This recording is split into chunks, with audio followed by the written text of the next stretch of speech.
Hey, welcome to today's tutorial.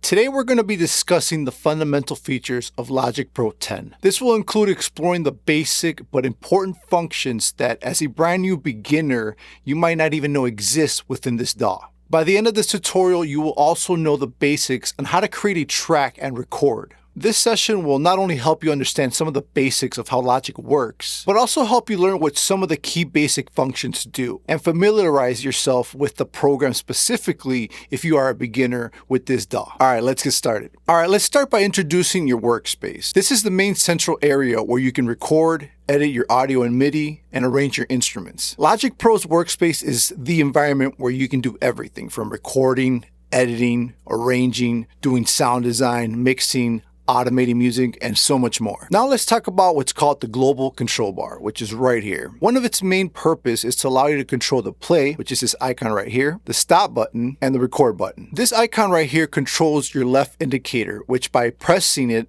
brings your playhead all the way to the beginning of the session. And in case you don't know, this line you see right here, this is what's called the playhead. So if I position the playhead here and I click this button, it goes back to the beginning. So if I press this icon, the player head goes right back to the beginning of the session. And then next to the stop icon, you have the forward button, which if you click it, it goes bar by bar. And next to the forward button is the rewind button. And if you click it, it does the same thing. It goes back bar by bar. Now you see this bar right up here with all the numbers. This is called the ruler, which just shows all the numbers as bars. And if you were to click on a bar and drag it, a yellow bar appears, which is called the cycle bar or cycle range. This allows you to select specific parts of your track that you want to loop. So if I place my track header here at 3, it's going to stop at 7 and just repeat.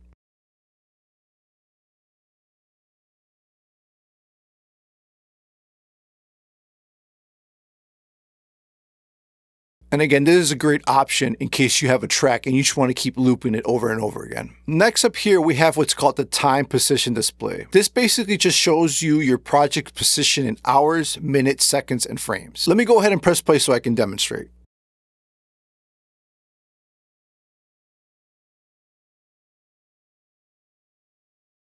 Next, right here, we have our left and right locator display, which shows you where the cycle bar loop selection starts and ends. So if you activate your cycle range or your cycle bar, and if you drag it, notice how it shows you the position of the bars as it moves.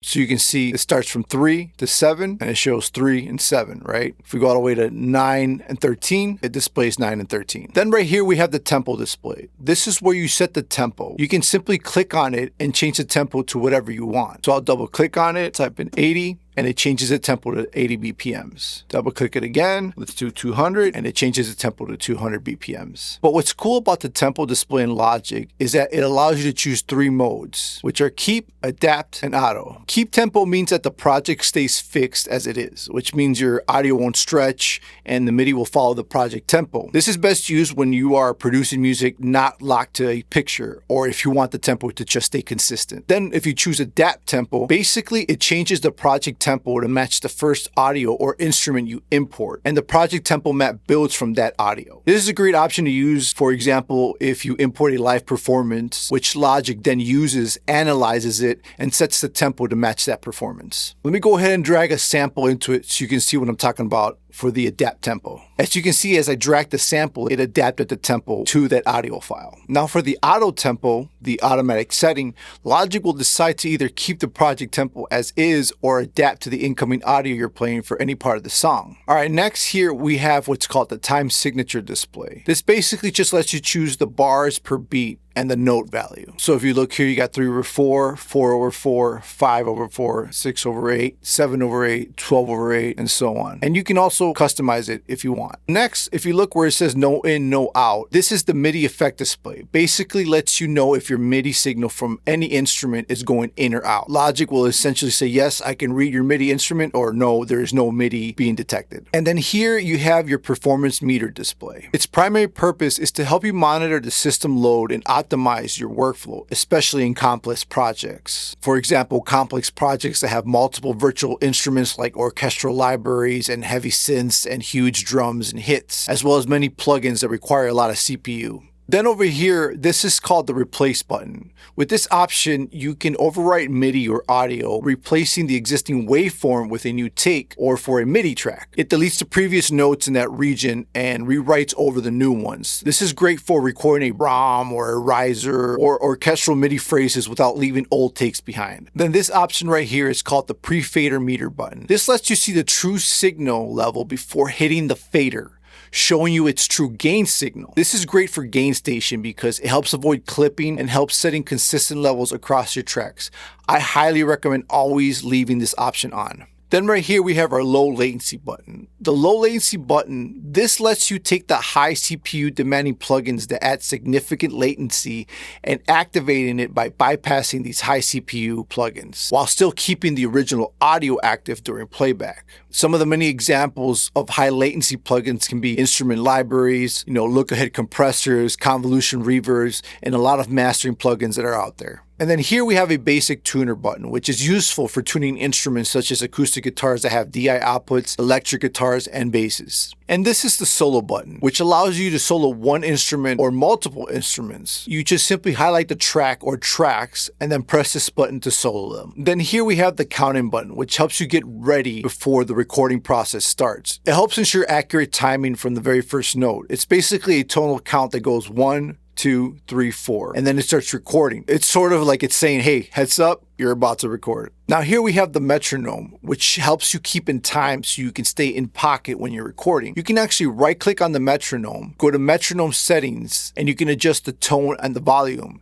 Sometimes the volume can be too high, so you can turn it down. And sometimes you might not like the tone that the metronome gives, so you can adjust that by just dragging the slider. Then we have the master slider, which is right here, which lets you adjust the overall loudness without touching individual track faders. Think of it as the final volume knob for your entire session. Here we have the list editor button, which shows all MIDI events for all regions like Midi, markers, tempos, and signature events. This is useful for fixing wrongly recorded MIDI notes and especially copying or deleting specific events. Then here we have our notepad. This is just a simple notepad where you can write down ideas or certain things you intend to change in your project. And if you're like me who has short-term memory, this can be very useful. And then right here we have our Apple's Loop Browser tab, which Apple curated a library of loops that I feel is a great tool for inspiration if you're ever stuck when trying to come up with a track. All right, now if you look down here under the control bar, this is called the toolbar. Let's talk about the track zoom. The track zoom basically lets you zoom into a specific region of your audio. Then there is the note repeat function, which is right next to the track zoom. This is where we can take a sample, a MIDI sample, and select note repetition. Then choose the value like quarter notes, 16th notes, 32nd notes, and it will play that sample for whatever value you choose at that rate. Let me go ahead and show you what I mean. Let's go ahead and create a track. And for this example, I just want to pick a simple snare. Let's see what we got here. All right, that's good enough. So what I'm going to do is select note repeat, and let's just choose the original sound, right? Now let's pick half note. And I'm just holding down that key for that snare sample. Next, let's try quarter notes, eighth notes, 16th notes,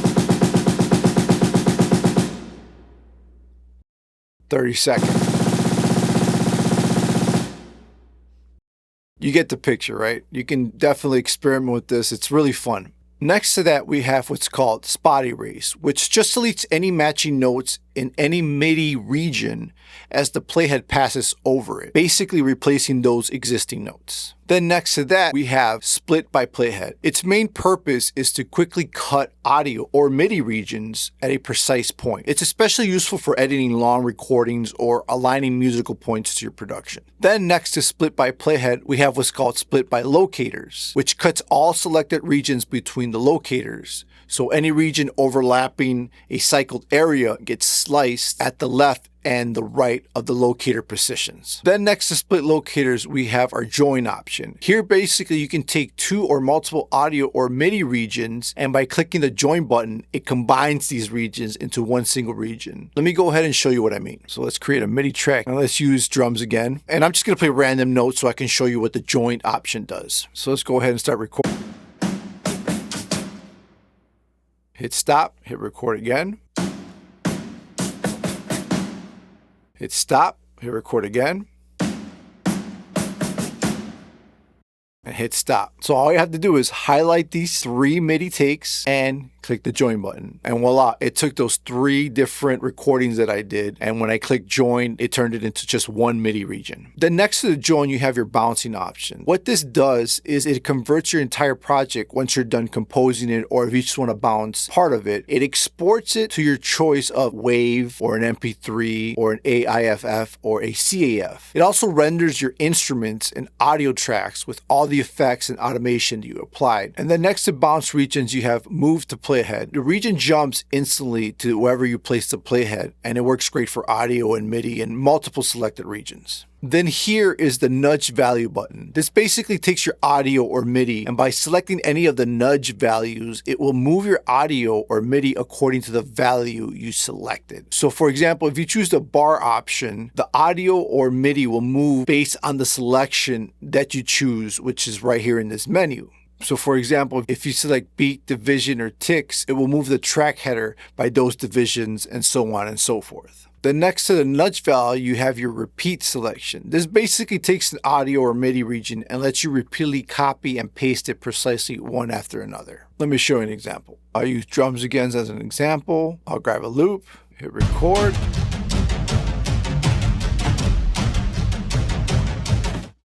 Simply hit repeat selection, and it copies every time I press the repeat section. Then next to the repeat section, we have the cut section. This tool allows you to cut any part of your audio or MIDI. It's simple as that. And then next to the cut section, you have what's called the insert section.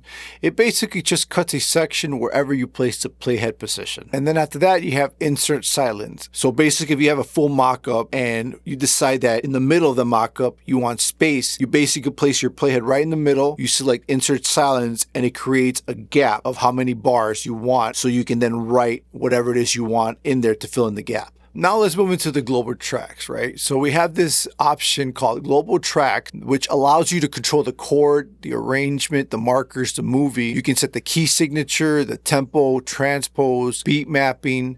Beat mapping is commonly used, by the way, when scoring a film as well. But we won't get into that in this tutorial, as I just want to cover the basics and not overwhelm or confuse you. So I just wanted to show you the basics of what Logic Pro offers. But before I continue, I want to mention that I will be doing another tutorial in the future on how, instead of selecting these options I just showed you, I'm going to show you shortcuts on how to apply these same options to help you increase your workflow that will definitely save you time. All right, so now let's talk about the basics of creating instruments. So again, I'm going to demonstrate how to create tracks and other functions using a bit of a longer approach, because my main goal here for this tutorial is more aimed for people just starting out with Logic. And I want to help them understand the basic functions first. So let's start by creating a MIDI track. To create a MIDI track, what you want to do is navigate to the top where it says track and select new tracks. Now this brings up options to either create a MIDI software instrument, a pattern software instrument, session player that has a drummer,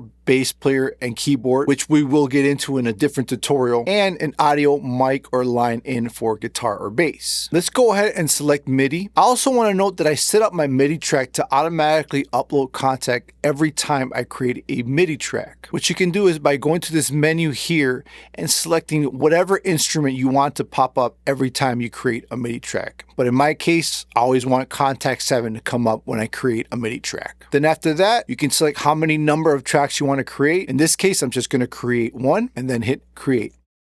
As you can see, it brought up contact 7. Now you can follow the same process I just showed you, or if you just want to just create a single MIDI track without having all those other options that you just saw, all you have to do is go back to track and select new software instrument, and it instantly just creates just one MIDI track without having to choose from all those other options. And if you want to just summon one audio track, again, just navigate to track and select new audio track, and boom, it creates it for you. So now let's talk about the functions and options that these tracks have to offer. Let's start with this guy right here. This is your volume knob, right? You can turn it all the way down and you can turn it all the way up. Simple as that. Then you have your pan balance knobs. You can use these knobs to make your instrument centered, which is always in position by default. This position makes the sound equally balanced in both speakers. If you turn the knob left, the sound moves to the left of the speaker. If you turn the knob right, the sound moves to the right of the speaker. But anyway, let's go back to talk about the track header buttons. If you notice right here, this button is your on and off button, which is useful if for any reason you want to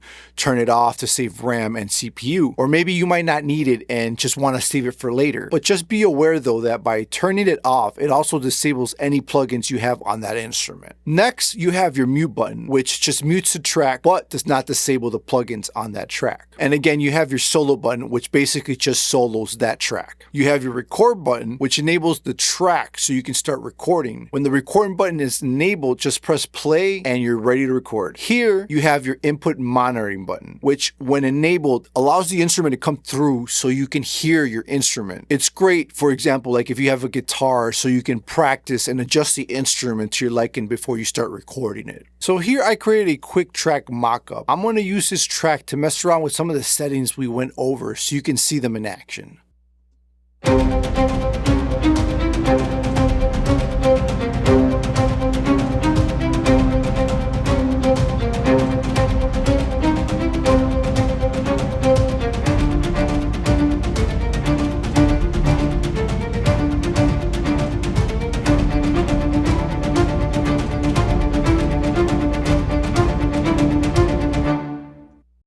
So here I'm going to place the track header here and I'm going to select enter silence. So here I'm going to select all these tracks, place the track header here, and I'm going to select cut section. And it just removed all the tracks. I hit Command C to bring it back. Then let's say I want this to repeat. I'm going to select all the tracks and just hit repeat selection. And it's just an easier way to copy it instead of hitting Command C and then Command V, right? And you can just keep doing that over and over again, but just keep pressing repeat selection. Let's hit Command Z to go back to the original one. So next, let's say I just want to cut half of this section at bar 7. I go to split by playhead. And it asks me if I want to keep, shorten, or split. I want to split it. I hit OK. And now I have 2 sections that I can move. Then, let's say I want to join those back together. I highlight them and I click join, and it's back to one MIDI region. So another cool advanced feature I want to talk about is the chase option. Chase lets you start the track at any point in a MIDI track. For example, if you have chase off and you have a MIDI track and you want to play a certain part of that MIDI track, it's not going to play. But watch what happens when I turn chase on. So for this example, we're going to use this drone. And the chase option is off. For example, if I want to start it here and I hit play, I want to hear the drone. If I play it here, I want to hear the drone. So what you want to do is you want to go to File, Project Settings, MIDI, then go right here where it says Chase and select Notes. Exit out and now click on any part of that MIDI section and press play.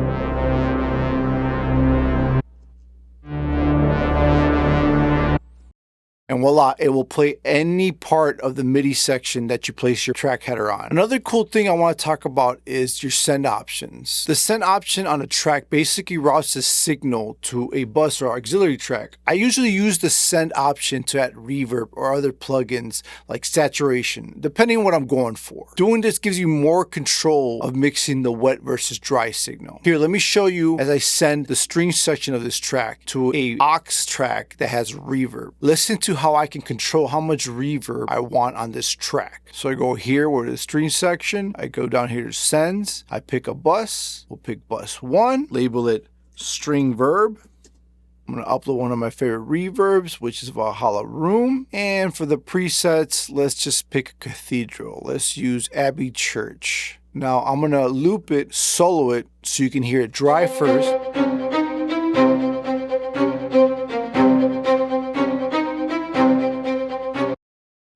But now watch as I'm gonna play it again, and I'm gonna increase how much of that wet signal goes into the auxiliary track where the reverb is.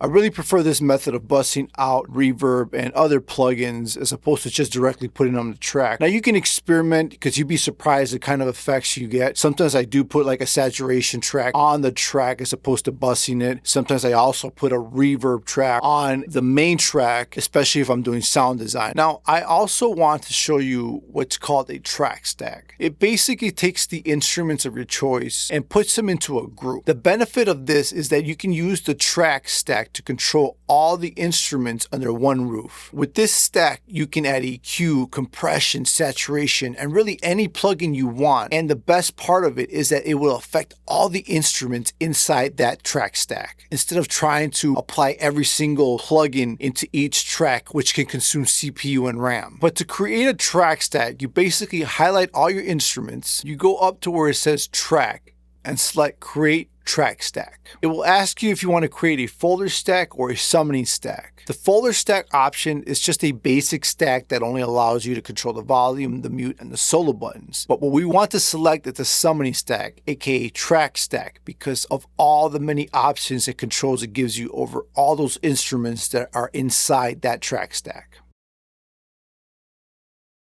So here it is. This is the track stack. Any VST plugins, AUs you apply to the track stack will affect all of these. And again, it's great if you just want to add saturation. Instead of adding saturation to every single track, you'll save CPU and memory by just adding it to the track stack. And again, if you want to use the same reverb for all of these three, instead of using 3 instances of reverb, you can just apply 1 instance of reverb to the send right here. It has so many benefits, and I highly recommend always creating track stacks. You want to create a track stack for your drums, for your percussion, for your strings, for your choir, vocals. It really is efficient and it really increases your workflow. And not to mention, it saves a ton of resources on your computer. Now let's say you finish your track. Let's talk about exporting your song. So you write a piece of music, you're done, and you're ready to export the track. To do so, simply use the cycle bar, which is this yellow one right here, highlight what you want to export, then just go to File, Bounce, and select Project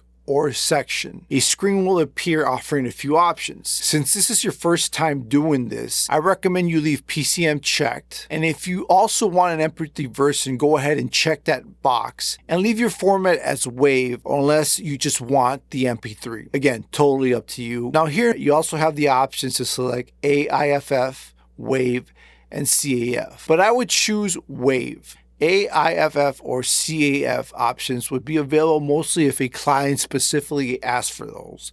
So just leave everything as is and then just press OK. Then you have the option to select where you want that track to go on your computer. Once you decide, you just go ahead down here and you hit bounce. Since I already have a different session, I'm going to hit cancel. But once you hit bounce, it'll show a progress bar of it bouncing and rendering the file until it's done. So in all honesty, we really just touched the tip of the iceberg of what this amazing DAW can do. Again, I could honestly spend hours, even days, going through each single functionality, but this tutorial was more aimed to those that are new to Logic and really want to familiarize themselves with just some of the basic options Logic Pro offers. Like I mentioned earlier, I will create another tutorial where I will discuss topics such as shortcuts to enhance your workflow, to how to use faders, how to use flex mode. We'll discuss how to turn audio into Midi, how to quantize Midi tracks, and how to use Logic Pro Session Player, and so